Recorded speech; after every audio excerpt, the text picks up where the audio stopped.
டிவிகேல இருந்து அவர் கூட தான் இருந்தார், இல்லைன்னு சொல்லலை. இப்போ ஒரு புதுசாக நிறைய பேர் புதுசாக உள்ள நுழைஞ்சிட்டு இருக்கிறாங்க சார். இப்போது குறிப்பாக அவங்க அப்பா ஒரு கட்டத்தில் ஓரங்கட்டப்பட்டார், அவங்க தாயார் ஓரங்கட்டப்பட்டாங்க. அதேமாதிரி பலர் முக்கியமான அவங்க சூழ்நிலையில் இருந்து அவங்க தாய் மாமன் அங்கே இல்லை, ரசிகர் மன்றத்தில் தலைவராக இருந்த ஜெயசிரன் இல்லை, மாநில ரசிகர் மன்ற செயலாளராக இருந்த ரவிராஜா வெளியே தள்ளப்பட்டார். இப்படி அவங்க கூட உண்மையாக உழைத்தவங்க யாருமே அங்கே இல்லை சார். அதே போல் இப்போ நமக்கு வந்து புலிங்கிற ஒரு திரைப்படத்து மூலமாக நமக்கு அவருக்கும் ஒரு சின்ன கருத்து வேறுபாடை உருவாக்கி அவருக்கு முதன்மை தளபதியாக இருந்தது நான் தான், அவங்க அப்பாவுக்கு அடுத்தபடியாக.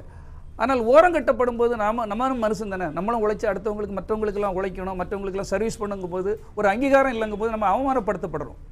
எனக்கு எங்கே தெரியும், திரிஷாக்கிட்ட கேட்டால் தான் தெரியும்.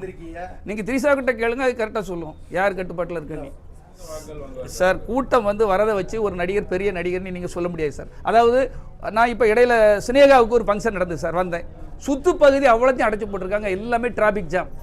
ஒரு நமிதா வந்தாலோ, ஒரு அந்த காலத்தில் சில்க் சுமிதா வந்தால் மொத்தமாக டிராஃபிக் ஜாம் ஆகும்பாங்க. ஒரு நடிகரை பார்க்க எல்லாரும் ஆசைப்படுவாங்க சார், ஓட்டு போடணும், கொஞ்சம் பேர் போடுவாங்க சார், இல்லைன்னு சொல்லலை.